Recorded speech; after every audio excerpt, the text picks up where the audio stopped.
आइए आज हम पढ़ते हैं वायुमंडल।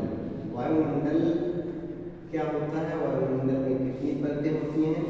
हमारे चारों ओर जो हवा का एक घेरा है, हवा का घेराव है, आवरण है, इसी को हम वायुमंडल कहते हैं। लेकिन सपोज मानिए ये हमारी पृथ्वी पृथ्वी के चारों तरफ जो भी हवाओं का भंडार है, जहाँ तक हवाओं का भंडार है, सारा वायुमंडल के क्षेत्र में ही आता है। 10,000 किलोमीटर ऊंचाई तक वायुमंडल माना जाता है। उसमें से कुछ ऊंचाई तक जो है अधिकांश हवाएं पाई जाती हैं।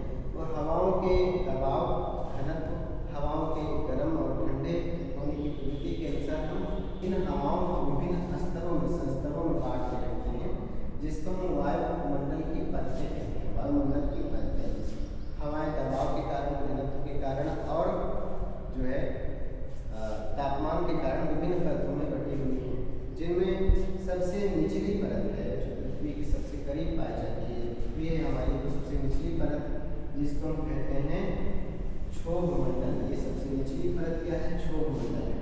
क्षोभ मंडल को हम परिवर्तन मंडल भी कहते हैं, संवहन मंडल भी कहते हैं। क्षोभ मंडल, परिवर्तन मंडल, संवहन मंडल भी कहते हैं, क्योंकि यहाँ पर समस्त परिवर्तनीय घटनाएं होती हैं। वर्षा, बादल, कोहरा, पाला, हर चीज यहाँ पर होता है। इसी मंडल में तापमान ऊपर की तरफ जाते हैं तो घटने लगता है। क्षोभ मंडल कितना घटता है? 1 किलोमीटर यदि आप ऊपर जाओगे तो 6.5 सेल्सियस तापमान कम हो जाएगा। इसीलिए आप अगर ऊपर जाने लगते हो तो ठंडी लगने लगती है, और लगभग 3 किलोमीटर ऊपर जाने के बाद बिल्कुल तापमान क्या हो जाता है? लगभग 0 हो जाता है। और 0 सेल्सियस के नीचे जब तापमान चला जाता है तब इसी की पर्वतों पर ग्लेशियर पाए जाते हैं। हम जब क्षोभ मंडल को पार करते हैं तो इसकी आखिरी परत में जो है, जो होती है, जो मिश्रित परत होती है, उसको क्षोभ सीमा कहते हैं। फिर क्षोभ सीमा को पार करके हम ऊपर समताप मंडल में पहुंच जाते हैं। क्षोभ मंडल के ऊपर समताप मंडल की स्थिति है। समताप मंडल में लगभग तापमान समान होता है, तापमान की दशाएं समान होती हैं। इस मंडल में इसीलिए हवाई जहाज वगैरह उड़ाए जाते हैं। हवाई जहाज प्लेन उड़ाने के लिए ये मंडल जो है अच्छा माना जाता है, इसकी दशाएं अच्छी हैं। इस ओजोन समताप मंडल में ही एक परत है, एक गैस की परत है, एक और मंडल है जिसका नाम है ओजोन मंडल। और इस ओजोन मंडल में ओजोन गैसें पाई जाती हैं। क्या पाई जाती है? O3 पाई जाती है।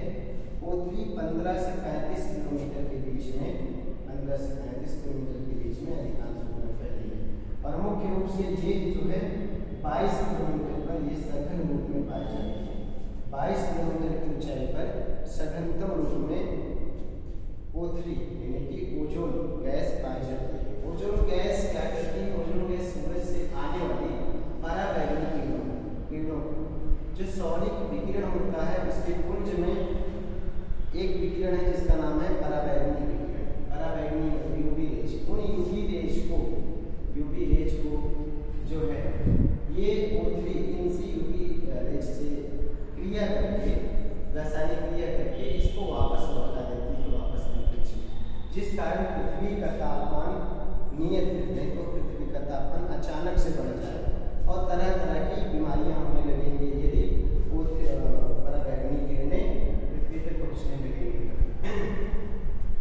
ओजोन मंडल के बाद जो है इसके ऊपर पहुंचते हैं, समताप मंडल के ऊपर जो है मध्य मंडल की ऊंचाई है 50 से लेकर 80 किलोमीटर के मध्य, 50 से 80 किलोमीटर के मध्य मंडल की ऊंचाई है।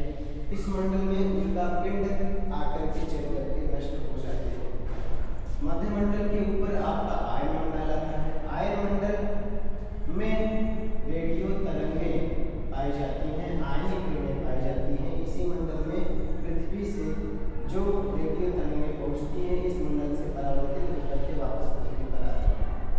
तो आयन मंडल की ऊंचाई 80 से 400 किलोमीटर के मध्य है। इसके बाद वाला मंडल बहिर्मंडल कहा जाता है। बहिर्मंडल, ठीक है, बहिर्मंडल या ये बिल्कुल बाहर का मंडल है, इसके बारे में बहुत जानकारी हमको